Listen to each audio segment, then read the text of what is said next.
clutching, license to carry, know I got my heat. Dough hunting, I can sit around, know I gotta eat. Like she stole son, I'ma beat that pussy right to sleep. It's cold in the Ville, finna take a trip to South Beach. Hit the bait stove, I just spent 200 on the tee. Placing Lake Shore, my essay, tryna get so clean. Money on the floor, I'm on the way, it ain't no in between. Cut into a bitch like I'm the one, she know I'm really him. Let her sip the cleat, now I'm all up in the ribs. Peas wrapped up in the closet like a Christmas gift. Ain't found to work the first time, so we had to spin again. Real shit, this some real shit, no they gon' feel this. Was on that mega bus with that bag like a field trip. Mom pray for me every day, I'm taking real risks. I got a legal one, but you know I keep a dirty stick. She be getting money too, I love me a working bitch. I really live a life that these niggas can't afford to live. When I want some steak, it's either Morton's or some roof Chris. Niggas still in game, they don't know what to do with it. She ain't never sip, Cleaver swear she a bluesy bitch. Glock 40 on me, I swear I use this bitch. Head on the swivel, nigga, I cannot afford to slip. Hold on the plug, call it, had to hang up on my bitch. Roll running, pockets on full, niggas on E. Whole clutching, license to carry, know I got my heat. Dough hunting, I can sit around, know I gotta eat. Like she stole son, I'ma beat that pussy right to sleep. Turned into a road runner, freak in the sheets, Perky P, SGMG, pushing strictly P, hating know you mad, cause your bitch wanna get next to me. I bought the Glock up in this bitch, it ain't no wrestling. I ain't got no perks, fuck it, pop a Tesla then. Fuck with Mr. Jackson, got more love for Mr. Benjamin. Place your order now, cause they be gone once I get them in. If we ain't never start together, how the fuck we twins? Don't be stingy, babe, I'm tryna fuck you and your friends. When I pop a perk, yeah, I gotta hit my perky dance. Yeah, I got a 10 on me, and my purple pants. I ain't take the walk to Poland, fuck it, took the shit to France. Man, I'm hanging up the phone if we ain't talking bands. I'm thinking surfing turf today, remember eating spam. Fuck it, switch it up, I might just order me some lamb. Keep it solid, I never froze up in any jam. Might just pull up for a rap, the polo coming round. Design a pack, nigga, I'm charging 50 for the ground. I don't fuck with pigs, yeah, they say that I be going ham. Pull out something, babe, they say that I be coming trim. Roll running, pockets on full, niggas on E. Whole clutching, license to carry, know I got my heat. Dough hunting, I can sit around, know I gotta eat. Like she stole son, I'ma beat that pussy right to sleep.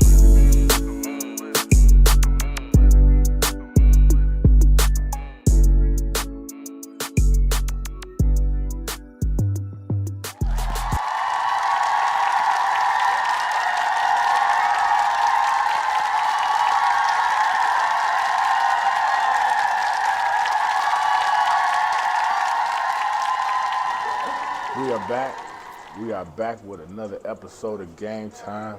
I got a good guest in here with us today.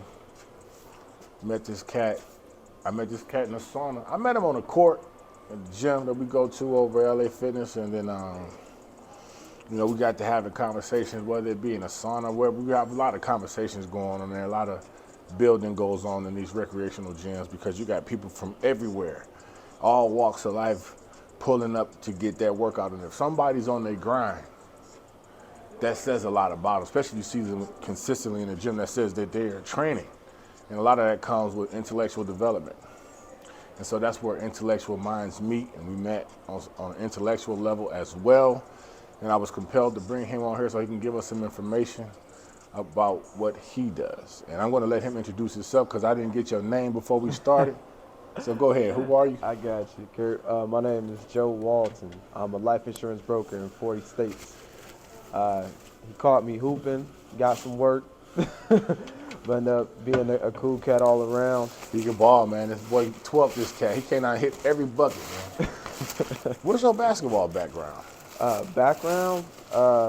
I'm from Connecticut originally, but I played ball in Florida. I was all-state. You played in Florida? Florida what? College? No, I played in high school in Florida, believe it or not. Oh, okay. Yeah, I was a District 4A Player of the Year in North Florida. Where, like Duval? Not Duval. Pensacola? No, like Ocala, Gainesville. Okay, yeah. Okay, Ocala, Gainesville. Orlando was technically in our bracket. Killed up there. Then I went to St. Thomas University for a year in Miami, in your neck of the woods. Yeah. Yeah, killed there. Some complications happened with my family. I took a year off. I played D3 actually in upstate New York at a school called Wells College. You played Division III basketball at Wells College? Yeah. That had to be a great experience. Believe it or not, from an NAIA Division I to D3 was not, but I made the best out of it. Because it was definitely a culture shock coming from out Ocala. and then going to New York to hoop. And don't nobody think they know ball better than New Yorkers, boy. Man, upstate New York, you get them from all walks of life. Buffalo was like Syracuse? More like Syracuse area. Fell right in the Finger Lakes. How long you been letting your hair grow out? Believe it or not, it's a year of work. Not bad. So you normally just do the ball fade undercut? Yeah. And wide beard trim? You called it. All right. But as far as the hooping portion, I did ABA in Seattle, New York. You said ABA? Yeah. What year was that? What year did you do that? 2015. Word. So you probably about 30? 31. Word. Yeah. Okay. I know my brother played some ABA when he played with George Gervin. Where at? The Dogs, Detroit. Detroit. I did That was early 2000. That's different. Yeah. Early 2000s was a grind. Huh? I said the early 2000s was a grind for most Okay. people. Yeah. Because they ain't have the outlets that we had now in order to hoop. And then from there, I did like some overseas work. Did a Philippines tour. Like basketball? Yeah. So when you say work, you say basketball. Yeah, I played overseas in the Philippines. So what years did you play in the Philippines? Around end of 2015, 2016. Okay, so I got a question. I know this is always what people do. Yeah. Denzel Bowles, he probably was like 6'10", like a DeAndre Jordan, Tim Duncan. You ever heard that name? Denzel Bowles? I have not. Back in 2012, I was cutting hair in Norfolk. And I went in this shop, and this big pot-belly dude was in there. He's tall, about my height, but he had a big old pot-belly. He was like, my son going to the combine next year. And I ain't even know him. I ain't know who he was talking about. You know, then eventually I met him, but because we ended up playing ball together. And like, you know, rec ball, Sunday morning ball type shit. Yeah. But then his father was real proud of him, and he was like, he played behind DeAndre Jordan in college. So he really wasn't getting no burn. So he ended up going over to the Philippines, getting like 6 chips. Probably play in different leagues. There's like 5 leagues overseas. Yeah. Especially if we talk about in different countries. My boy also played in the Philippines. His name was Jordan McCoy. He went to FAU. Cold cat, 6'8". He played in a whole different league than me. I ain't even meet him until after we got back to the States. That's dope. I played.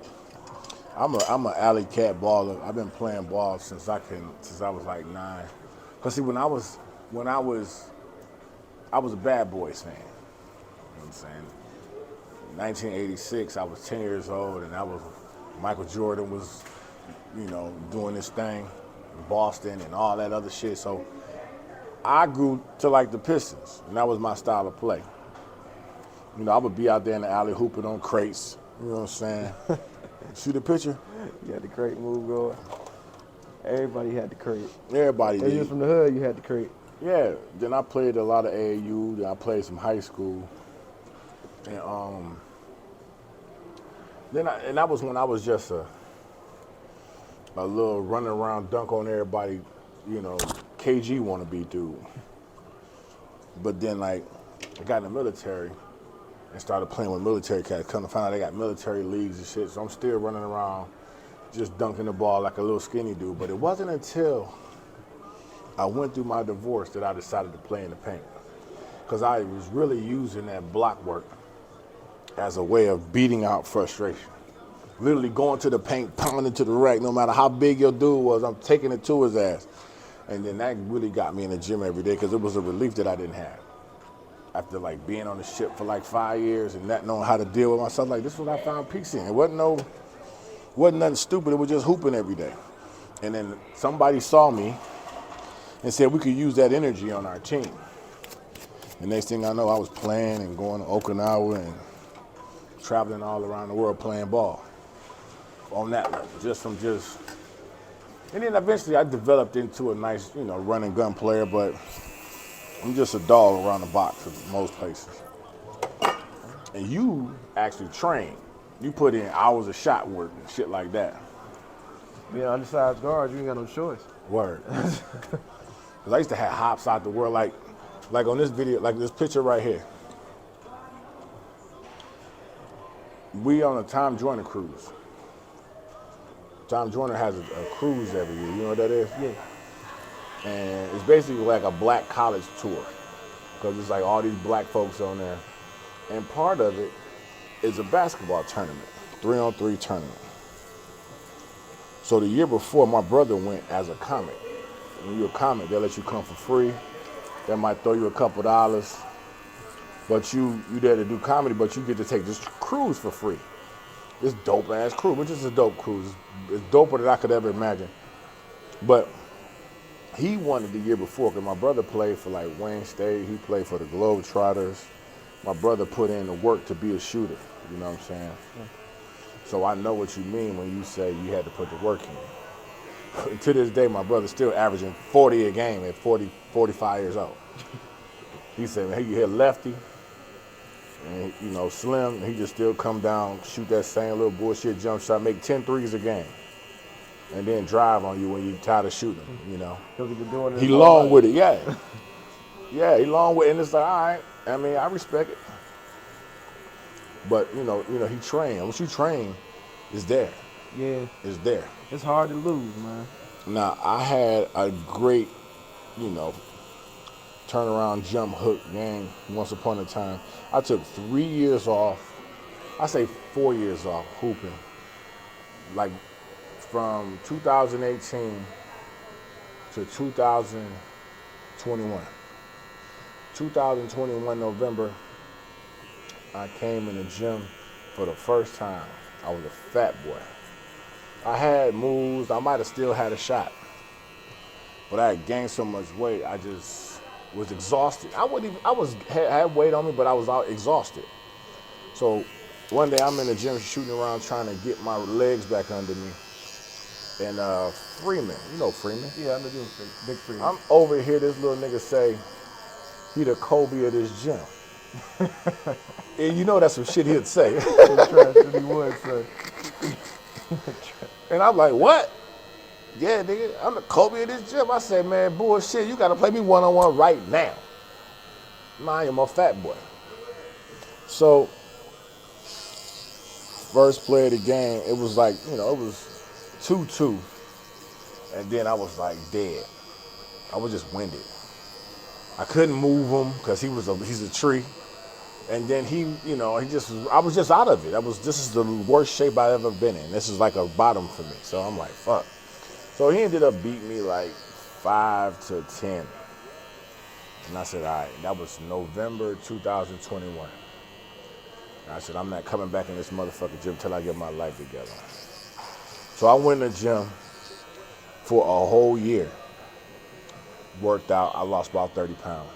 So me coming in the gym now is my first time back into hooping since, you know what I'm saying, before I lost to Freeman. I literally came in the gym every day last year and worked out every day. You probably seen me and didn't realize what it was, but I was in there getting it in every day, just, you know, on the bike, the weights. I didn't even go in the gym. I was like, I don't want nothing to do with the gym. I got to get it together. So I did it then around April, I started working on dunking. I'm a dunk. I'm a dunk for my 46th birthday, which is April 20th. So I had to dunk by April 19th and then come back and dunk April 20th. So that was my goal. So after I did that, I said, shit, I might start hooping again. But instead I said, nah, I'm gonna get back on the weights. I was so in love with the weights that I just stayed on it till about a couple of months ago when they asked me to come play for a league. I said, well, I gotta get my touch right. And I was like, damn, I am out of it. I was literally, my legs was, you know, when you lose weight on the bike, you ain't using your legs to carry your weight or adjusting to your new weight. Burn that cardio, that's it. You ain't trying to keep But your legs ain't used to the new load. Like you didn't drop 30 pounds, now your legs is like a Hemi in a box truck type shit. So it was all over the place. I mean, I literally was falling over myself. And so I had to develop all that rhythm again. But it's about there though. I'm gonna make you laugh real quick. I was like end of 2021. I was like middle zone. I was about 235. That's heavy. Yeah, I'm gonna show you the pictures after this. I stopped hooping for like a year, focused on corporate career. I was like, you know what, I'm done. I don't want to touch a ball no more. I taught a kid a move, and I failed. Same little crossover you see me do all the But time. your legs wasn't adjusted to your new weight. I was all upper body. Yeah. Didn't care. So I was like, I got to get this off me. So I went on a whole keto diet. Now that's like you going straight to the herbs. Yeah, straight to it, but it was like no carbs at all. All meat, veggies. And I did that for like 4 months. I worked out twice a day. I tried a challenge called 75 Hard. So twice a day, like a real workout in the morning? 2 45-minute workouts. One was in the weight room, the other I had to do cardio outside. And I just moved here from Florida in June, so it's sunny year round. I'm going. Before I know it, in 4 months, I'm 185. So I moved here in June. I just started hooping again in June. Yeah. So like you said, everything that I've been doing is like coming back to me slowly. Right. So I know exactly what you mean when you, cause like when you had that game, when you hit damn all them points and shit, it was almost like, damn, this dude been there before. Yeah, they was hype. I was like, all right, cool, next game. But you act like, you know when you see certain people do shit, you can tell when somebody ain't ever played, and then you can tell when somebody has, but just, trying to get back to it. You can tell when somebody out of shape, like the dude that played in the Wu-Tang show, fella. I'm gonna give you a little bit of game on how to dress. Yeah, Steve Harvey told you to have 4 or 5 different color suits. When you choose a suit to wear as an accessory, like I told the cat, I said, you got $5,000 to put on an outfit. We going out tonight. It don't matter where we going. We just out. We ain't going to the beach, so you need some clothes on. So, what would you pick? Now, me, I'm gonna go get me a nice tailor-made suit, you know what I'm saying? With the blazer and the pocket square, the shirt, and you open it up, you got a dope interior on that junk. When you open it up, that thing gonna coordinate on the inside of that jank. And when you zip it up, that thing gonna sit just straight like that right there, you know what I'm saying? The cufflink's gonna fit like that, so I ain't gonna be able to play the watch, so I gotta get the pocket watch with the chain on it. Open that bad boy, understand? To open it up, you got a vest on, because you don't button it with the vest. When you got the vest, you leave it open like George Jefferson and let that vest just wrap around, you know what I mean? And then the pants gonna be perfectly fit down to a nice, sit on top of a pair of gaiters, you know what I'm saying? Throw me a hat on, get me a cane, because you know when you wear them gaiters, once you have them on for a while, they get the goddamn squeezing, the retracting, because that's dead skin, for real. If you got the real ones, you know that, not them Stacey Adams or them Sibleys, you know what I'm saying? But, hell yeah. Shit, what would you put on? Because nigga gonna tell me he gonna go get some Balenciaga shoes and the Louis jacket with the Louis pants. I'm like, boy, what? That's how you coming? The personality is how you wear a suit. The suit is more detailed to who you are. If you get a properly made suit, it's gonna complement your shoulders and your body the way it's supposed to. And it's better, it's ready for any room. You can go anywhere with a suit on. Anywhere except a suit, especially if it's the right color. It ain't no orange and pink, even though them ain't bad. But you want to have your nice, cool, subtle color, because you don't want the light to be on the suit. You want the light to be on the person in the suit. You dig? You can't make your suit brighter than your personality. It's supposed to complement your personality, wrapping your body type. It's right accessories, everything fitting perfect for you. The cufflinks, you know what I'm saying, on there. You got your nice tie with a dope knot on that junk. Get you a hat, you know what I'm saying? Get you a nice shade, get all that shit tight. Come by and see me and get a fade. I mean, and you just play the top real cool with it. And that's how I feel a good dressing club. You can go anywhere. You know what I'm saying? I used to do that shit at the club. Go to the club and put on me a 3-piece suit And everybody, all the dudes would look at me like, what the fuck is this? But all the honeys was looking at me like, that ain't got to. Then I take that top off, that jacket off, let it drop down, and the shirt tailor made so it got my name inscribed on the doggone cufflinks. You know what I'm saying? Got the cufflinks on. It could be anything, a barber pole, a razor blade, whatever. My cufflinks gonna be something crazy. These small accessories is what's gonna blow you up, bro. Not this woman looking at you, but she can't take her eyes off of you because there's so much to see. Kind of like my vest. There's so much to see. It's gonna always have your attention, you feel me? Hell yeah. So yeah, keep that in mind. Tell me in the comments, what would you put on if I gave you $5,000 to get dressed? Whoever got the right one, I got a surprise for you, you know what I'm saying? Hell yeah. He coming out of shape a couple months ago. Couldn't make shit, couldn't hit shit, because he been recording for 3 months. Yeah. Because once you own, you own. Like it's that dude that was in there today with the gray hair.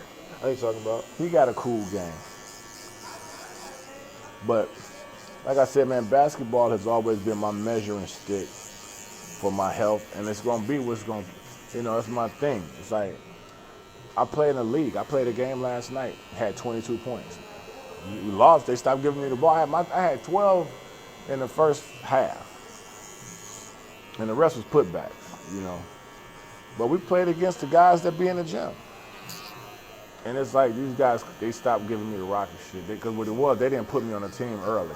Like when the season started, they called me 4 weeks in once they realized they needed my presence. They needed somebody big instead of just. They needed this. Out of all these niggas in Georgia, they wanted the old 47-year-old gangster like myself. I said, they called me. I said, I went on down there, you know what I'm saying, and showed out. I'm hitting, because I got that game, that old school game. That whole Rasheed Wallace package, that baseline English, that block English, they don't even play like that. No. So you don't even know how to check that. So it could work all game. Once you got a down low touch, that'll last forever, because you're always going to be taller than everybody, and you don't take much. Nailing that three-pointer takes forever to get back into, and a lot of misses come along with that. It's a process. But with you personally, man, I can speak on that. It's just being as solid as you are, being able to see your backside, see little things, it's easy work to play off of a bigger dude. Yeah. Nobody, only person that I ever get to check is Marco. And Marco's a hell of a baller, man. I'm older than him, but he is a professional ball player. Yeah. And I know that if I just stay in this shit and don't let him get his space and rhythm, I can be disruptive. But then that makes everything else easier when you play other people. But he's also 6'9", 6'10". Yeah. Solid old cat. And but then the big fat dude with the fro, the big tall fat dude that be wearing the pink shoes, that can shoot. It's like playing him. That's a different type of big man. He hanging out by the 3-point line. Mm-hmm. If I leave him for a screen, he making that shit. So my measuring stick is how well I play defense. I don't give a fuck about points. I'd much rather say you ain't scope shit, because anybody can go out there and shoot. But, you ain't going to know how good your wheels are unless you can stand in front of a nigga you ain't know what he was going to do. I give you that. Now, as I get older, I was always a two-way player. What, offense and defense? Oh, hell yeah. So I'll pick you up 94 feet and guard you baseline to baseline the entire game. Yeah. All right, so now I'm getting a little older. I'm like, I go 3/4 court. But even then, it's just like, it's a pride thing. It's just like, it's a measuring stick. But your game gotta stay tight. I'm 47, man. You gotta be able to do it, bro. Yeah. This is like Mahmoud Abdul-Rauf. Oh, he can still go. He can still burn it up. He burnt it up for the first 4 seasons in the Ice Cube League. Would you play in a 3-on-3 league with Cube? Yeah. Well, you ever been to a tryout or a combine? Not for a 3-on-3. For Cube shit, go down there, man. That should be right downtown. Well, check it out. I just got here, so knowing everything in Georgia is like, this is all new to me. And I don't even know how well he paying them. I mean, for there to be old NBA players, and I'm sure they're not getting NBA checks. Yeah. But I'm sure Cube giving them something. But it's growing. That's some major shit. Ice Cube got to be majorly respected in the game. Oh, definitely. This nigga started gangster rap, went to jail for it, and then he started his own basketball league. And he can really blow it up if he want to lower the talent. If he wants to lower the talent, start coming to these LA fitnesses, get niggas up out of here that think they still pros. Hell yeah, he can do that shit. When you got the Joe Johnsons and everything else of the world that's still older and getting it, you'll get more publicity off of that. So are you a Dwight Howard fan? No. Dude, what is the problem, man? Dwight Howard is still could come to the league, and he's a better JaVale McGee, and JaVale McGee's good. I'm not saying I don't like. I'm just not a fan of him. I'm just saying. You telling me you couldn't use a Dwight Howard? This nigga could still touch the top of the backboard. Don't matter. Who in better shape than Dwight Howard? I'll take you over Dwight Howard. And I definitely would. I would fucking burn his ass up. That's me though. And I tell you why. Dwight Howard does not change his game with age.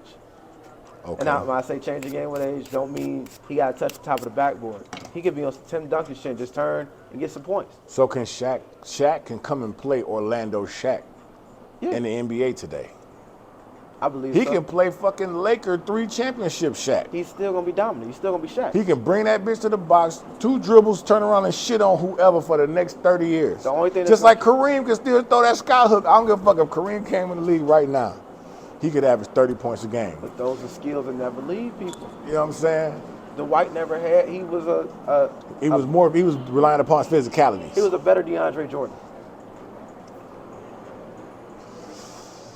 He never got the dream shake, the dream package. He never worked on it. He never went. Everybody done been down to the dream show. You see the videos, right? I ain't never seen. He got a video down there too. Dwight Howard was down there. He never He was down there. He didn't use it. He didn't use it. Or was that after Orlando? Because now you got to give Dwight Howard the props. I know you see what he's doing in that league over there. Don't do that, dog. Come on, man. Them niggas they finding every big nigga in them mountains they can. Compared to the NBA, if he can't barely score in the NBA, then go over First and of all, average 20. don't act like you didn't see what he did to Jokic. In the bubble, Nurkic came back skinny as hell. He was a bigger threat. Dwight Howard locked his ass down. That's why they went to the finals. He did, but he's just not he's not what Dwight he was. Howard, that ain't, you know, LeBron used him the right way. Listen, we know what you can do. Just like if I put Kobe on my team, Kobe, yes, I know you can shoot. But right now, I just need you to come off the curl. I got somebody to push point. I get it, but we talking about Dwight Howard, one of the most dominant big men So ever. he ain't the best screen and roll big man. No. Hell no. He owned Tim Duncan. He owned Tim Duncan. Back then, but even then, Tim Duncan won the championship that year, didn't he? He did, but that's because Shaq. That's because he was on a weak Orlando team. That, when he had Turgaloo and everybody else? Nah, he had Jamal Tinsley, nigga. He had Jamal Tinsley. He still was Dwight. As you got, like Blake Griffin.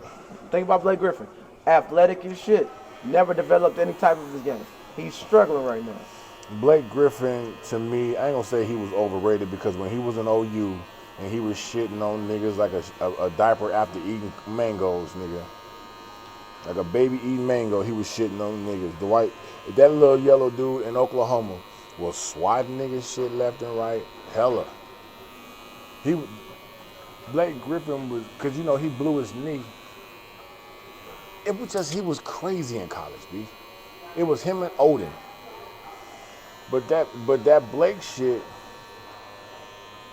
was jump training. Like you said, the nigga couldn't step outside that motherfucking circle and hit nothing. He didn't have that. He developed it a little bit as a clipper. That shit's still terrible. It was ugly, but it was going in somehow. Chris Paul was passing it to you. And he was like, this shit was worse than Bill Lane beer shot, nigga. You remember Bill Lane? It was going in. I was like, what is that? But I never believed it. I never believed it. It was a set shot that he had to take wide open or it wasn't going to hit. It was definitely, it was definitely something like that. When you don't develop your skills and you get older, you become a player that can't pass that time. Vince Carter did. Vince Carter did. Vince Carter built this game around it. Dominique, no. Sean Kemp couldn't do it either. Nope. Once he lost his oop tosser. That was it. That was it. God damn, he went to Charlotte and went to eating and smoking and having babies. Now he the biggest weed man in Seattle. Literally. But again, Sean Kemp's game, Sean Kemp was legendary, man. So are you a LeBron hater? Nah. I rock with LeBron. So look, I have said that today, right? But this is what Pimpin' Ken told me. Pimpin' Ken told me his brother started a carpet cleaning business by printing up 1,000 carpet cleaning business flyers and put them everywhere. And then waited for the phone call and started by renting a carpet cleaner from the grocery store. Went to work till he was able to buy his own carpet cleaner. Now you print up 1,000 and you get 500 callbacks, you're a winner. So when I graduated from HVAC school,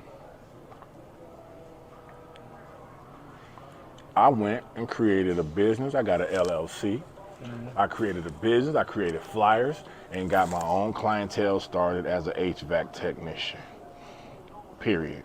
I didn't go to nobody's job and carry their bag, because when you go to somebody's job like that and carry their motherfucking bags, you gonna also be the nigga climbing up under the motherfucking house for them units that's under people's house. And going up in them attics when it's 150 degrees up there. They're gonna use you for that gopher. You get a percentage of that. You just getting hourly wages, nigga. You getting hourly wages. Well, we pay you $10 an hour. We know you were up there for 4 hours, and that $40 seems like nothing. But think about the experiences that you got when you were in that. What you mean, about to die, motherfucker? What you think about the dehydrating this motherfucker got me up here under these people's house? I done had to kill 2 snakes, and you talk about $40, nigga? I saw a video of a dude that apparently had a sign that say will work for, for food or something, need help, whatever. So the white man picked his ass up and bust his ass for like 4-5 hours and gave that nigga $50. I paid you $10 an hour. Now you gonna make me do all that shit for $50? He smacked the shit out that old man. Shit. He said, "What you get out my goddamn truck now, boy?" He had smacked. He said, "You gonna?" So hold on. You gonna go? So he turned. The nigga gave him the $40, and he kind of turned his phone on. Like, hold on. I just did this, that, this, and that, and I've been with you for 5 hours, and you think you finna just give me $50? You just finna give me $50? And this dude was like, "Man, he ain't in my top 5. I said, "That's hate, bro. Who in your top 5? He had Magic, Kareem, Bill Russell, Mike, and Kobe. I say, "You telling me you taking all them jokers over LeBron James?" Now, I wasn't a LeBron James fan. Definitely wasn't a LeBron James fan. But I was working in the barbershop when he went to Miami, right? And the whole barbershop just sitting here looking at the TV hating like he ain't gonna never win a ring, ever. I said, "What?" As a baller, I'm like, "What?" He won a ring. You telling me he ain't gonna win a ring? I said, "Stop it, man. Y'all hating, bro." Kyrie was still playing for Duke at the time. No, Kyrie was about to get drafted, and when he went to Miami. Remember when they went to Miami, they put their ass right back in the lottery? Yeah. And they drafted Kyrie. That was the same year Kyrie played 11 games at Duke. So I was like, this is too much. So then I'm just more of a LeBron logic. So you telling me you would pick all 5 of them niggas over LeBron? No. Is that what you're saying? That is stupid. You telling me you picking LeBron? You picking Mike and Kobe, nigga? And the basketballs out there for Mike and Kobe. Nigga, you crazy? I like LeBron because he's just diverse. LeBron can play every position, okay? LeBron, the poison in the game, poison in basketball is shot selection. I give you that. And poor defense. That's the two poisons in basketball. Selfish defense and poor shot selection, which is selfishness. So the minute you start playing for self, you hurt the game. Michael Jordan was told, "We need you to score. We saw you do all that floating around and shit in the commercial. We need you to do that sweet shit here." We just gonna keep giving you the ball. No matter where you get it, you do what you want to do. Everybody set screens for this nigga. So Mike had the opportunity to do that. He shot them out of a lot of situations. See, I'm the only old nigga in here that remember watching Michael Jordan lose to the Celtics, lose to the Pistons every year, get his ass beat and lose to the Pistons. But when I look at his highlights, that is non-deniable talent. Michael Jordan just had hops, jump up in the air, go between two people, and then reverse that. You saw what he did in New Jersey? Reverse on the side. Between two people collapsing, he just came through that bitch and then closes. Right? The end of the game closes was it. Right, and so Mike is definitely legendary. And they gonna take pity on him because he got his ass beat coming to Detroit, but you just ain't supposed to let a nigga come hang 40 on you every time he come in there. He did that shit to Cleveland. Remember New York said, we're gonna beat his ass too. Remember New York started trying to beat his ass. Which made him a better player because he had to adjust. He had to adjust. He had to hit the weight room. He had to get it in. Like, yo, I gotta do something. I can't just let these niggas whoop my ass all the time. That's real. The refs ain't helping me. And I was like, I tell him all the time, and said the bad boy. And then the nigga went and got 7 of the bad boys and put them on his team. Right, by 93, he had James, he had all them people from Detroit. You can go look at the doggone poster. He had Adrian Dantley, James Edwards, Dennis Rodman, John Sally. All them dudes was on Chicago. Once Isaiah Thomas left. And I think, Grant Hill was nice too. Grant Hill was nice. Don't say it like that. Grant Hill was cold. Grant Hill was nice as hell. And it was like LeBron before LeBron. If he didn't get injured. That boy shouldn't have got that Fila deal. I was like, what the fuck is he doing? Why is this nigga in Nike? Why the hell this nigga got on Filas, dog? Filas? New Balance should be able to make a basketball shoe. They're scientifically made for running. You should be able to make a basketball shoe, which is why I don't fault Kawhi, because them bitches ugly as fuck, so I never know what they feel like. I never know what they feel like. But they feel good. They forget his ass, because he be hitting. He be hitting. And it's like, long as the foot, like the LeBrons be looking weird when they first come out, but once you put, I never wore LeBrons until the ones with the 2 straps came out. And I was like, man, and I found them bitches at AJ Wright. They help for the high ankles, right? Two straps. The 2 strap, they had the zipper, the laces, and then they had the 2 straps across it with the pant leather toe. What are you talking about? I went and got a pair of them for $45 from AJ Wright, which is kind of like Ross. So you go in there, you can find a pair. Oh shit, let me try these. There was a size bigger than I normally wear. I put them on and went in the gym and had never felt like that on the court with a shoe. So I said, this is the only shoe, and I've only worn. Up until then, it was Shocks. You hooped in Shocks? I hooped in Shocks because it was before then. It was the T-Max. I had the Shocks in high school. I can't say that. 2000, I was rocking it. It was the low cut Air Force Ones. Gotcha. Because I was a Rasheed Wallace fan. I would cut the strap off the top and just wear them 3/4 jumps and hooping them because they back then they were selling for like $40, which you get the odd colors in my shoe size. So then I took them off because I kept rolling my ankle going for rebounds, and T-Mac came out with some blue ones. T-Mac was my nigga. Gotcha. I put T-Mac over Kobe, but that's me. I put the T-Macs on. We're not gonna go past that, but I'm gonna let you finish. We put the T-Macs on, and T-Macs was good. They was low too. Yeah. Going over, then they was block wide and Adidas, so they hard. So I'm going for a rebound and roll my shit. So I go to the mall for another shoe and I see this Shock. This the one in my time? Fucking give it to me. So after wearing the T-Macs, which were heavier, put the Shocks on there lighter and they wrap around your foot tighter and they got that bounce sole on it. On the back of it. Man, I put them Shocks on and got lighter. Boom, I was like, shit. So I wore Shocks for the next 5 years. Then I put them bras on. But yeah, I put T-Mac over Kobe. Now listen. Why would you ever? Give T-Mac a Shaquille O'Neal. Put T-Mac and Shaq together. The same time they put T-Mac and Kobe together, nigga, they getting 6 chips. I don't do chances. I go with what happened. He didn't kill what he had. Who did Tracy McGrady have? Yeah. Y'all couldn't fuck with Shaq, dude. Didn't he have a franchise too? Let the church say amen. Let the church say amen. Today's scripture comes from the book of Ice Cube. Huh?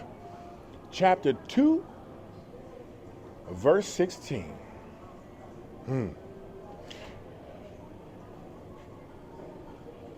You was hardcore hip hop. Now look at yourself. Boy, you done flip-flop. Giving our music away to the mainstream. Don't you know they ain't down with the team? They just sent their boss over and put a bug in your ear, and then you crossed over. Come on now. You done flip-flop, giving the music away to the mainstream. And you wonder why they know all our secrets. Boy, they ain't down with the team. They ain't down with the team.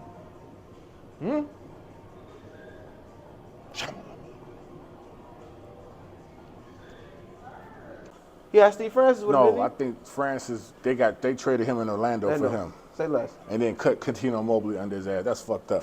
Because Catino Mobley, one of my favorite ballers, man. And you see him online? Yeah. He doing his But thing. he had, yeah. I give him, Man, yeah. don't do that, dog. You can't. T-Mac, okay, who did he have in Orlando? Shit, who did he have in Orlando? He was down there by himself. He took Grant Hill's spot. All right, well, then he had Vince coming out. Vince was in Toronto with him. Yeah. So that was a good thing. It's just Toronto. They had Master P and fucking Dale Curry, too. Man, Master P didn't play. He played a couple games. Man, then they heard that nigga music was like, hold on. This you? No, you got to go, dog. You got to go, P. No. It's like, they let his ass go. He played for Charlotte for 5 minutes. Master P done lived everybody's dream. But listen, Kobe and T-Mac were neck and neck because they played damn near the same position. T-Mac was a better shooter than Kobe was. Kobe was a better everything. Kobe developed that shit. You act like you don't remember when that nigga was shitting on him. And I get it. I understand later that Kobe felt like, I'm shooting the last shot. Don't none of y'all be in the gym like me. Don't none of y'all put in the time I put in. Why would I give it to you, Mr. Van Exel? Why would I give it to you, Mr. Eddie Jones? Van Exel was cold, though. And I respect Kobe, man. Listen, I respect Kobe Bean Bryant, but I understand how he plays. And me being a big fella, I'm like Shaq. Shaq was like, Kobe used to get mad at me for not training. And I'm looking at this nigga like, for who?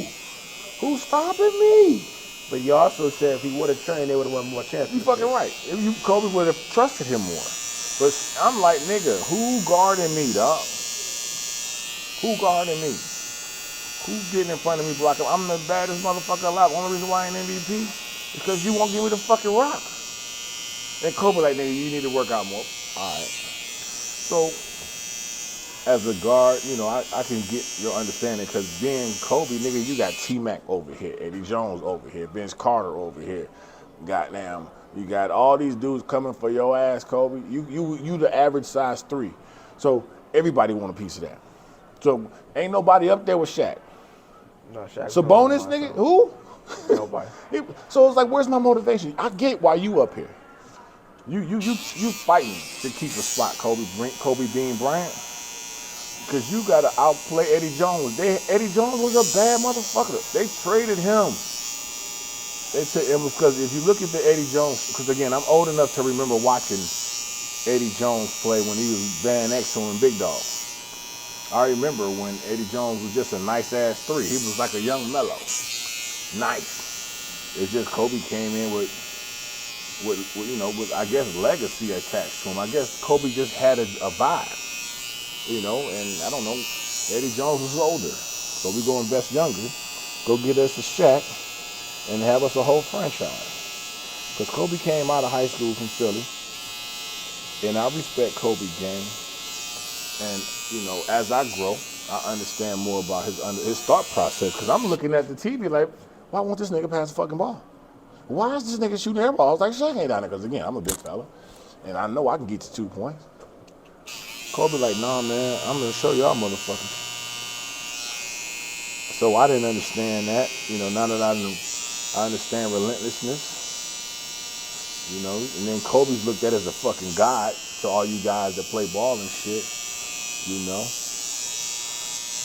Kobe got a whole team of little dudes following him. You can see the shot package. Nigga, they got 2 of them on the Celtics.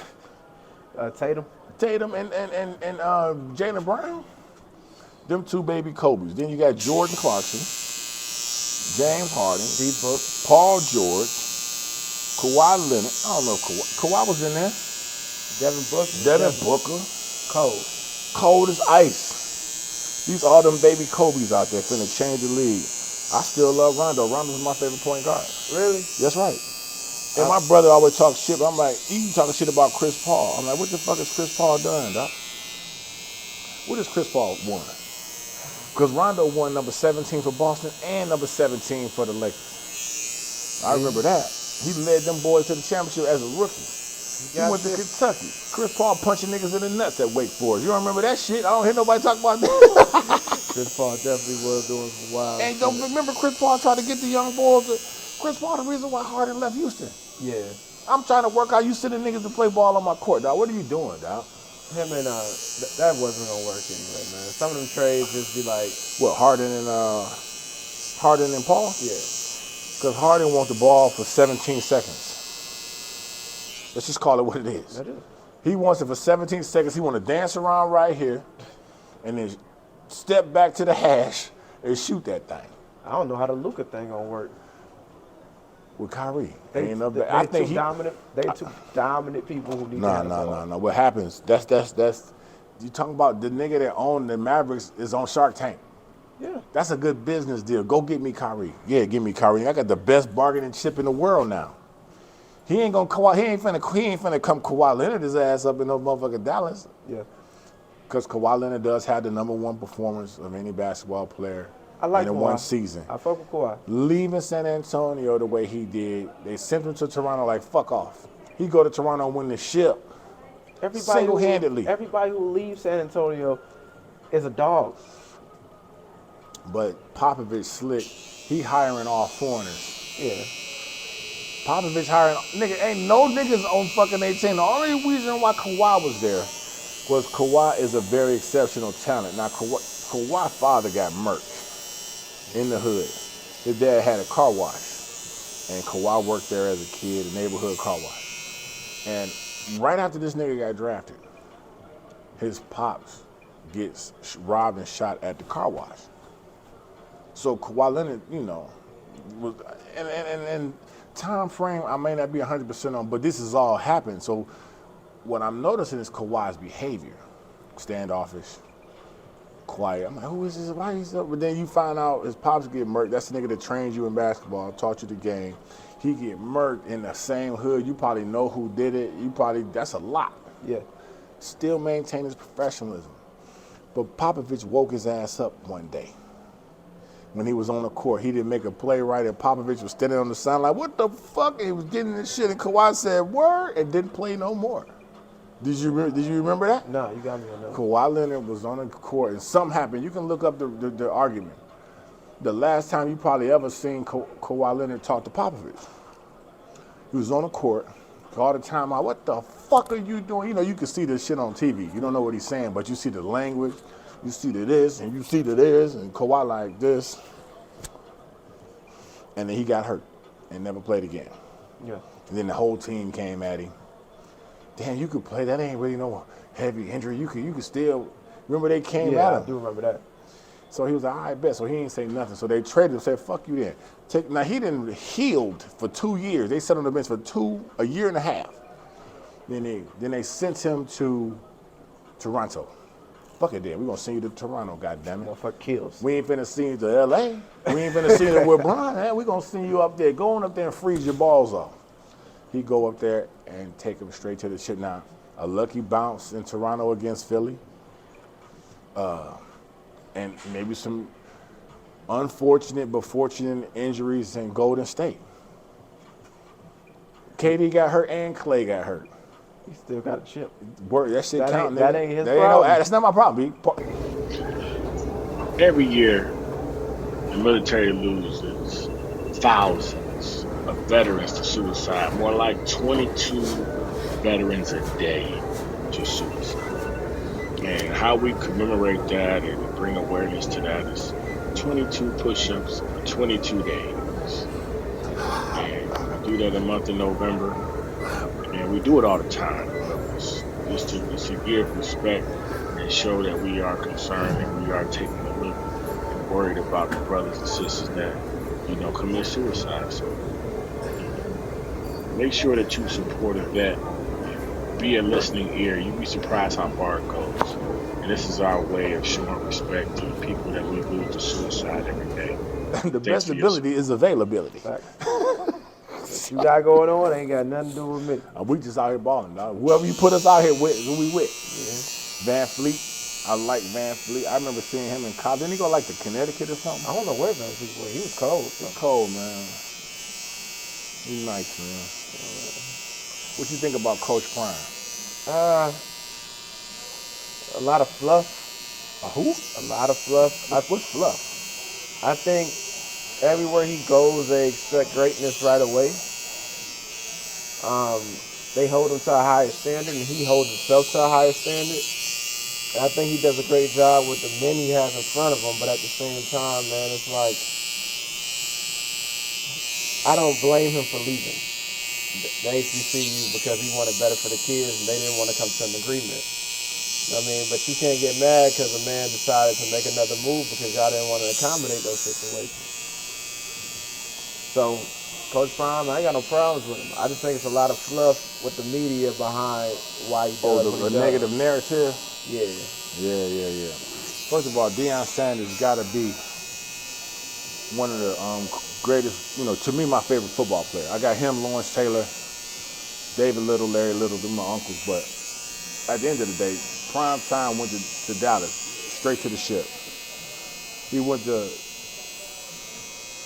what's that ship out there where Ray Lewis, Baltimore, ship.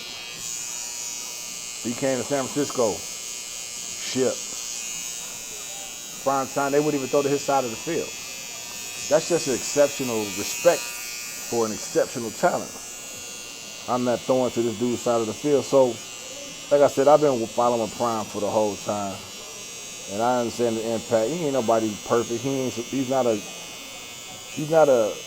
I think they hold him to responsible for that, but I just still think that's, I'm gonna say it. That's that Christian shit. Elaborate. Now, Christians believe Jesus is coming back to get them and take them to better places. You know what I'm saying? And that's faith and belief. The whole concept of Christianity is that if you turn your back on the people that try to hurt you, you turn the other cheek, you believe that Jesus died on the cross for all your sins, believe that he's going to come back and open up the gates of heaven for you if you don't commit none of the sins and the 10 Commandments. Okay? More so that you can still repent. Go ahead. Yeah, all of that. But ultimately, they have that belief. They expecting a savior.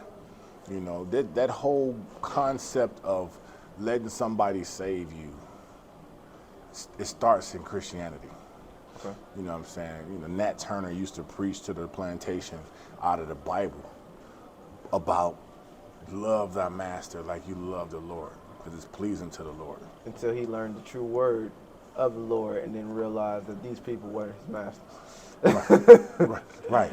But my point is, he's selling that to them people. Just do good and somebody gonna take care of you. So everything that good happens, they believe it was given to them as a savior, and they hold on to it with that regard. Prime Time as a coach, I started at the bottom to prove I could do it at the bottom, and I got graduated to the next level. Gotcha. Now, I personally believe, fuck it, that's what you got to do. The people were stealing the money. They was breaking in his kids' cars. They didn't even have water down. This Prime Time, this nigga's $100 million nigga, okay? This nigga lives in a castle. He got bitches clipping his toenails and bringing them food all day. And I'm living down here in the mud, niggas robbing me. I ain't even got a bathtub to take a bath. And my daughter down here, she can't take a bath to take care of herself because ain't no clean water. How much of this shit you want me to take, nigga? I'm rich as fuck. That's real. You know, so he can't say it like that. But come on, man. And you know you can get help for this. This is the biggest part. But you choose not to because you don't You wanna go out get of your own money for pocket. every student here if you're accredited. You get a $15,000 per student. And you ain't gonna put none of that money toward the facilities. The man had to build his own locker room. He had to build his own football field. He had to get his connect to get uniforms for them. He had to pay for their food because they wasn't getting food. You know what I'm saying? He out of pocketed that. And he took a pay cut. He was supposed to get money for part of the attendance. He's sitting here looking at a full stadium, and y'all telling him the numbers say only half the stadium. It's full. Like you know what I'm saying? Yeah, So, it's only so much you gonna take. he in the championship game, they broke in his office and stole his shit. He said, good thing I have my chains on my neck. Now, he's not gonna come out and publicly say, Nah, I'm going through all this and I'm not satisfied, but you can read between the lines. my kids get their cars broken into and shit. Now, I say America is the biggest sharecropping property on the planet. When I say sharecropping, back in the day when slavery was abolished and they started building car factories up in the Midwest and shit, a lot of the slaves didn't leave the plantation. They stayed and cropped it and got paid. They split the profits, right? Gotcha. But they was getting mathematically screwed because the old man would be like, yeah, you used too much, or this was dirty, or you know, it took you too long, or you picked the wrong stuff, or this stuff got, you know, they was trying to just jerk them out of it. So Yeah. you never really got your share of the crop. So the Ford industry that started building cars in Detroit, they sent people down south. Go down there and recruit some of them brothers out the sharecropping plants to come up to the Midwest and build cars. They can get a house. They not niggas up here. You know, this is real shit. Yeah. You know, but you know, you stay. Well, my grandmama here. My kids go to school here. Mr. Gilmore needs me. Or Mr. Gilmore say you leave, I'm gonna kill you. Or whatever. You know, there's a whole lot of reasons why you chose to stay there. Some say, well, shit, I don't trust them up there no more than I trust these down here. You got that too. Yeah. So a lot of them chose to stay down here. So that's why you got a lot of people from Georgia, South, who got family members that was up north. Then you got some that didn't go up north. Like my grandmother, I started my life in Detroit, but my family's from Arkansas and Kentucky. But they went up to Detroit to get the plant. My grandmother came to Detroit from Arkansas to work in the plant. My granddad came up from Tennessee to work at the plant. That's when he met his wife and had babies. You know, most people go up there, that's when you start your life, because it's like they got better work up there. Yeah. And then that's that. But then your grandkids be like, I want to go back down south to that house that granddaddy left us. Mm-hmm. Then you got people coming back down south, you know what I'm saying? And it'd be a lot of that. And most of that was because some people took the opportunity to leave and go be something more Than what they were. than what they're considered to be in this fucked up situation. America is this fucked up situation. Because you can go to Africa and be a king. You can go to Africa, be a man. You can go to Africa and not be a nigga. Yeah. You're only a nigga in America. But because we figured out a way to make a couple dollars and live and happiness and family members, we're gonna kick it here for a while. Even though they fucking us on taxes, they fucking us in the grocery store, they fucking us with the health, they fucking us with medicine, they poison us with the you know, with the food and the chemtrails, and they kill niggas, police kill niggas because they ain't got no, we stay here and accept this abuse because we've gotten accustomed to it and we figured out some comfort in it. Kind of like the sharecroppers did back in the day. Gotcha. Stand down here knowing you getting fucked. Well, see, some of them say, well, we ain't gonna fuck them out the whole bag. We'll just leave them enough for them to be able to survive and stay, but never give them enough to move away. Gotcha. You ain't gonna make no money at your job. Nigga, you make money at another job, you gonna leave. But we will keep you comfortable because they say your paycheck is the bribery that they use to keep you from chasing your dreams. I've heard that. And in some ways, you start getting good, we're gonna give you that big office, man. Hey, we want you to have a company car, buddy. Hey, we wanna offer you some shares because we don't want you to go down the street and become our competition. So all that sharecropping shit. You know what I'm saying? You, the best graphic designer at this company, you should have your own graphic design company. No, don't go do that. Remember Pac wanted to leave Death Row and go do Death Row East? Yes. No, he wanted to go start his own label East. He said, no, don't leave the plantation. Let's just extend our plantation over to the East Coast. Instead of letting Pac go and be independent. But he was not buying it. So whatever, he had to leave. No, I get that. I get the philosophy, and that's why a lot of people, they call it the jump method. The jump? Yeah, because you got to be able to want to jump and get out of that situation. You got to be able to go. And just say it's corporate America. Jump method. Somebody equated that to like cliff diving. Yes. One of the dudes, he was like, getting out the military, because I was in the military for 20 years. Getting out of the military is like cliff diving. You got this safe situation going on up here on the rock. But jumping off into the water is where happiness is and where freedom is and where your independence is. But that jump is so scary because you don't know how hard that water gonna hit. You don't know how deep it is. You don't know what's gonna happen. You might jump in and hurt yourself on the way down, or you may not even be able to swim and drown. You might hit something and hurt yourself, etc. So many excuses go through your head why you don't want to jump off this cliff when you see your people down there chilling. Then after that, they say after the jump method, you say, okay, cool. Let's say entrepreneurship. Let's use that. You're a W-2 employee. You work for a company. You the man, but you know that you can make more doing things for yourself. Right. Scared as shit to do it, but you take the jump method. You jump in that water. Fuck it, let's do it. Right? Now I'm here. Shit ain't kind of going as quick as I wanted to. Hold on. That's when you hit that water and you go down about 10 feet. Different and method. you trying to come up. Different method Trying to for figure it. it out. Okay. It's called burn the boats, right? So back in the day, they talked about the Indians when they used to go over. They used to paddle over different islands and they used to fight, right? Yeah. Now we on this island, we burn these fucking boats when we get here, and the reason why we burn these boats is we not leaving. This is our shit now. This is what we do. So the only way it's happening, you know what I mean, is if we gonna leave here dead or we gonna own it. But we not leaving unless we conquer this land. So now, I done already jumped in the water, I done figured it out, I done swam the shore, I got here, my people here, we gonna burn these boats, we gonna take over this land. I became a W-2, I became an entrepreneur, I said, fuck it, I'm here now. You know what? Sink or swim, I'm here. We gonna make this pop. We ain't taking no steps back. And that's the mentality I feel like a lot of people don't have, and that goes back to your sharecropping method. Is that fear? I believe it's being uncomfortable, and it is fear, but at the same time, you gotta be comfortable with being uncomfortable. You gotta be uncomfortable. Being uncomfortable. You gotta be comfortable being uncomfortable. You gotta be comfortable being uncomfortable. Correct. It's more like you just can't be scared. Whatever's gonna happen. You gotta be able to accept it and know that you can adjust, and you're gonna basically be that guy on the other side. And that is the difference. That's called risk. That's called risk.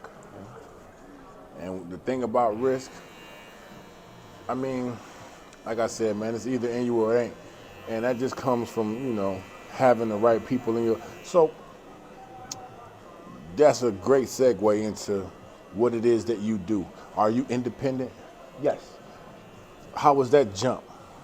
All right. So I started off at health. Health. I had 25 people. You said at Belk? No, health insurance. Okay. So when you have a health insurance license, your health and life is the same license. So I started off working in health insurance, technically as an independent, but I had 25 people under me that I trained. Right. I was doing so well for this company, but they screwed us out of a lot of money. So I said, you know what? Why can't I just do all this for myself? What do I enjoy the most out of this license? And I enjoy life insurance. Okay. Right. Now, when you say you enjoy life insurance, you enjoy you working it, or? I enjoy the process that I can help people. Health insurance, you get the help, but every year it's always something new. Life insurance is one of like the oldest methods. Just a lot of people don't know it. So I got happy being able to teach people the methods. And then I went completely independent. I got contracted with over 85 companies. What kind of companies? Like National Life, Mutual of Omaha. And these companies are companies that provide insurance for their employees. Not just the employees, but just persons. So when you think about employees coverage, right? Let's say you had a W-2 job. Technically, it's a term. What the term is basically they cover like 20 years? 20, 30, depending on the company, right? Word. When you got it through your job, it's group coverage. Whenever you leave that job, your insurance goes with you. So you can quit the job, you can retire from the job, wherever it happens, your insurance goes with you. It don't go with you, it stays with the job. Same thing with your term, it has an expiration date. Right. Right, so I just said, okay, cool. I'll teach people the difference of outside of your job, at least you got a policy that's locked in for 30 years if you choose to do term. It has the expiration date, but at least you know it. It's not like the job telling you, oh, well, you're leaving today, we're taking all your insurance. Do you teach people how to use the equity in their life insurance for monetary gain? Yes. Like, you teach that? So I work with a lot of real estate agents, and they understand the methods behind it. Basically, I do teach it, and I'll tell you a little bit about it. A lot of people treat it as if it's investments, right? Life insurance is not an investment. It's a place where you can park some money, and it can grow tax-free, right? So basically, you got an extra $2,000 for the year, right? You say, you know what? It's sitting in my bank, not getting no interest. I'm gonna dump this in my whole life policy, and I'm gonna watch it grow. You give it a year. Let's say it's a good year. You get a 4.5% interest on the $2,000 that you just let sit in your life insurance. Is that like a bond, savings bond, or is it being used like a savings bond? It's similar. It's Okay. like, think of it like two separate, let's say you got two separate accounts, right? Yeah. Let's say you got a $100,000 whole life policy. You put $2,000 into your cash value, just so it can sit there, right? After a year, that $2,000 jumps 4.5% interest, and it continues to compound every year that you pay your premiums and everything's on time. Right. Right. So let's say that grows to about $10,000 in 5 years. Ooh. You Okay. You say, you know what, bro? I want 5 bands out of this. What's gonna happen is they'll give you the $5,000. I mean, tax free, of course. They'll charge you an interest fee from your cash value from that account. Now, wouldn't that be considered a taxation? No. Okay. They won't consider any taxes because everything they're doing is taxation. But at the end of the day, when it comes to life insurance companies, they're gonna get their piece. Okay. Right? So that's them giving their piece. But it's still way less than anything you would pay in taxes. Right? You go ahead and take that money.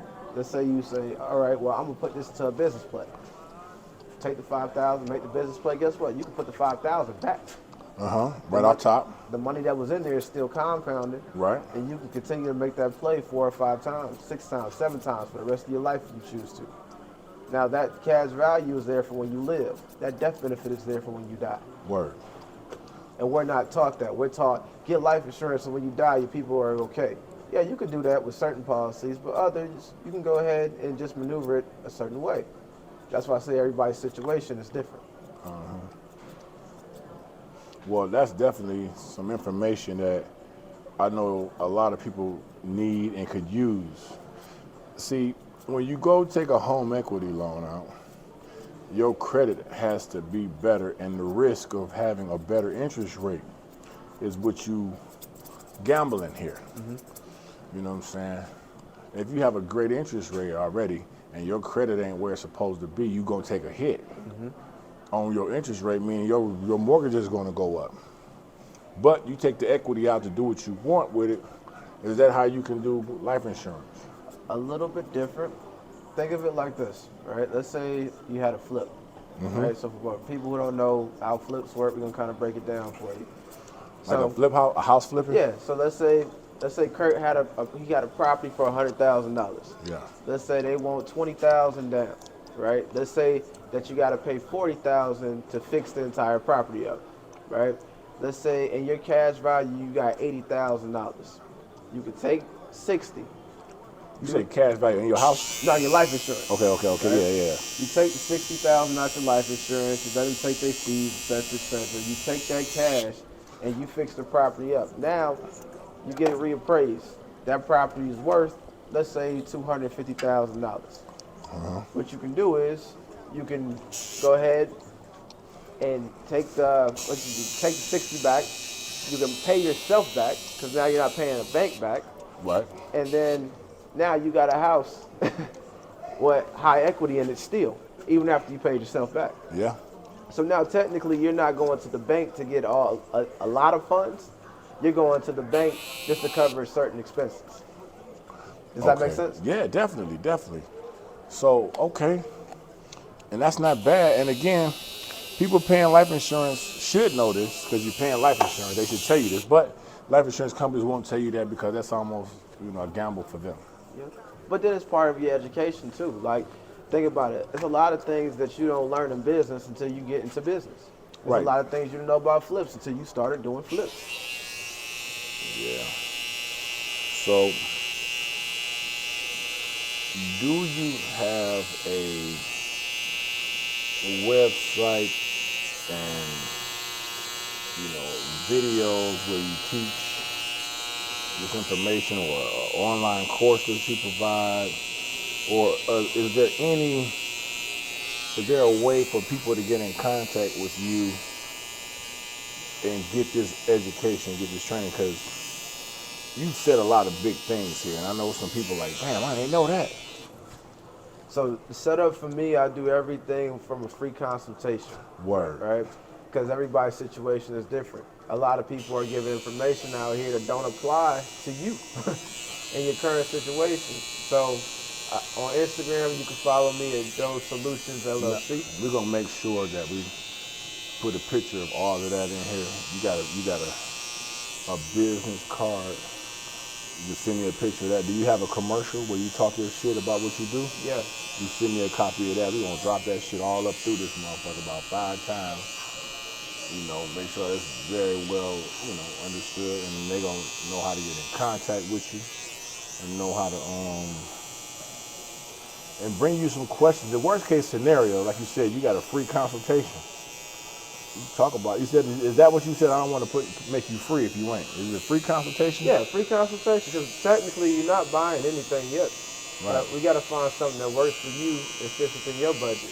Because I don't believe in you getting a policy that you can't afford or you don't understand. That's a trap. It's a trap. You got to get something that you understand. So first thing I do in my consultations, I educate you on the difference of insurance. From there, we go through your prices and we go through your current situation of different policies. And then when you find a policy you like within your budget, we apply for it. So what are some of the excuses that you hear about people that don't have insurance?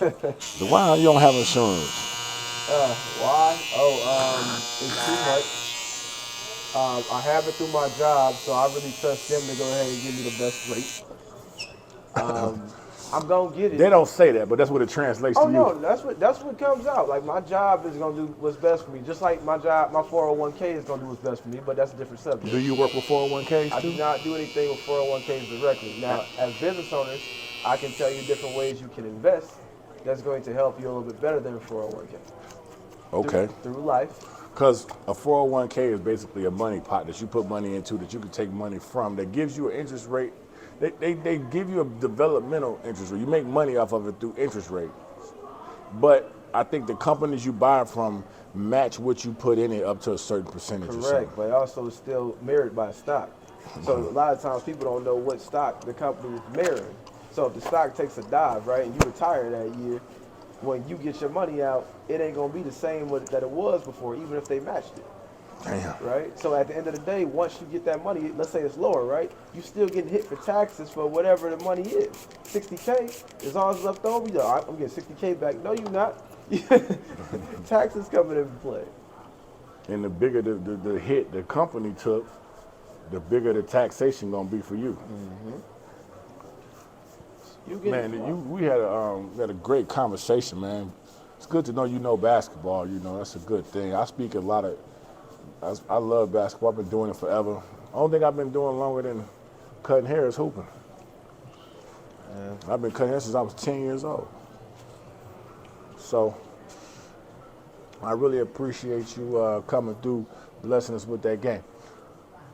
One more time for the people, put all your contact information out there. How can we find you? IG, you can go ahead and go on my Instagram. Instagram's going to be Joe Solutions LLC. If you want to go online, you can find me at Joe Solutions Group online. You can check me out there. If you just want to find me on Facebook, just simply type in Joe Walton. You'll see a picture of me there, standing there with my locks. And I'll be glad to assist anyone who's looking for life coverage. Now, my people, I got some people out there with some Black Planet page. You got your Black Planet page too? You got some Black Planet people out there. Shouts out to all you Black Planet people out there still going in there with the iced out SpongeBob on your shit. Believe it or not, Kurt just educated me about the Black Planet a couple of days ago, so I will have that shortly, and he will definitely have that in the shop. You know what I'm saying? Again, this has been another episode of Game Time. I appreciate y'all for tuning in. Make sure you like, share, subscribe, tell a friend, and tell a friend. Don't forget to come again. Peace. We out. Goddamn, Ultra. I'm too official, make plays off the dribble. Your pockets crippled, you don't even got a nickel. It's monumental, cause I used to play the middle. It's real simple, get that paper, make it triple. I'm too official, make plays off the dribble. Your pockets crippled, you don't even got a nickel. It's monumental, cause I used to play the middle. It's real simple, get that paper, make it triple. At the crib, out the mix, counting money in the bed. At the same time, got my baby girl scaling zips. Gotta listen for the dope, FedEx breaking drip. Just a day in the life of a nigga making chips. Money on my mind, so I'm steady trying to get it. Took L's all the time, feels good to be winning. COVID came around, made niggas keep their distance. All this money being made, you ain't trying to risk it. That can't be me, I'm trying to stay on my feet. I spent the grip on this shirt just to go sit and eat. What you trying to spend, nigga, that ain't too much for me. What you like to drink, baby, come and sit with a G. Driving through the Great Plains, sipping on champagne, counting up cake from the plate that I just made. My mom know I judge, she be sending me plays. She always pray that I make it home safe. Got off papers and caught the new pole. I ain't in no beef, but shit, who knows? Spit the stack on my teeth, just got some new goals. If you not talking money, then leave me alone. I make a whole lot of cheese, I'm these niggas' goals. About to catch a flight to smoke weed in the snow. Baby said she never been skiing before. I'm trying to see if I can find some peas for the low. I'm always plotting, I need my profit. I can't slip up, gotta move with caution. These niggas be watching, so I keep my rocket. The only thing I'm trying to do is fill up my pockets. But these niggas don't see the vision. They never really do till you really start winning. On the phone talking money, ordering chicken. To live like this, you gotta wanna go get it. I'm too official, make plays off the dribble. Your pockets crippled, you don't even got a nickel. It's monumental, cause I used to play the middle. It's real simple, get that paper, make it triple. I'm too official, make plays off the dribble. Your pockets crippled, you don't even got a nickel. It's monumental, cause I used to play the middle. It's real simple, get that paper, make it triple.